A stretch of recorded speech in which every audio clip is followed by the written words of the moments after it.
তো ব্যাপারটা যেটা হচ্ছে যে কাকিমাদের যে অত্যাচারটা সেটা পাড়ার মধ্যে এখন আর সীমাবদ্ধ নেই, সেটা পাড়ার প্যান্ডেল, বাড়ি, বাইরের প্যান্ডেল সব জায়গাতে মানে ছড়িয়ে গেছে ব্যাপারটা করোনার মতো। আমার কি হয়েছে, পঞ্চমী অবধি কেনাকাটা চলেছে, ঠাকুর দেখিনি। আজকে ভাবলাম ঠাকুর দেখতে বেরোবো, আমার এই জায়গাটাতে এমনি সাদা হয়ে কোন কোন মাথার বাচ্চা হয়েছে বুঝতে পারছি না। তারপর পেছন দিয়ে একটা মোটকা ধামড়া পাঠার মতো একটা কাকিমা আসলো।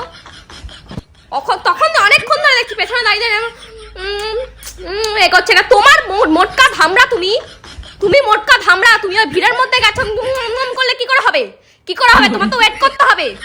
মোটকা গাড়িগুলো কি আগে এগোতে পারে? বাইকগুলো ফোকর ফাকর দিয়ে বেরিয়ে যায়, মোটকা গাড়িগুলো এগোতে পারে? তারা জ্যামে আটকে যায়। তুমি মোটা ধামড়া হয়ে তুমি সবাইকে ঠেলে এমন মার মারলো, পড়ে গেলাম, এখানটা ছেলে গেল আমার। এই জন্য আমি ঠাকুর দেখতে বেরাই না ভাই, এই জন্য আমি ঠাকুর দেখতে বেরাই না। মানে ওটা লঙ্গর খানা, মানে খিচুড়ি দিলেও মানুষ এরকম অত্যাচার করে না, খিচুড়ি দিলেও এরকম অত্যাচার করে না। এমন ভাবে যাচ্ছে একটা কাকিমাটাকে আমার দেখেই প্রথম দিন সন্দেহ হয়েছে যে মোটা ধামড়া কিছু করবেই একটা। তখন থেকে এগোচ্ছে না কেন, কিসের জন্য? তোমার দাদুর জায়গা, তুমি করবা?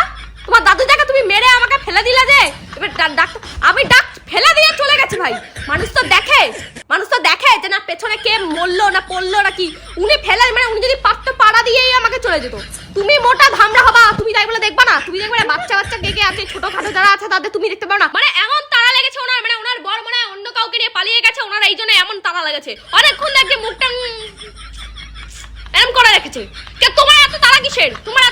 মানে শুধু আমাকে একটা ছেলেকেও ধাক্কা মেরে চলে গেছে, ওর শক্ত পড়েনি ভাই, আমি তো পড়ে গেছি লাটকে।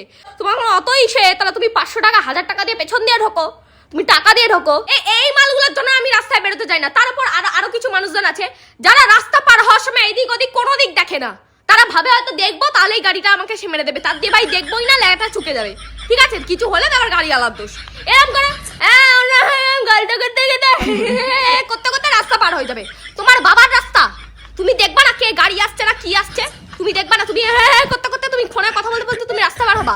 মানে পুজোর সময় বলে তোমার বাবার রাস্তা ভেবে নিয়েছো, পুজো বলে মানে গাড়ি ঘোড়া যাবে না?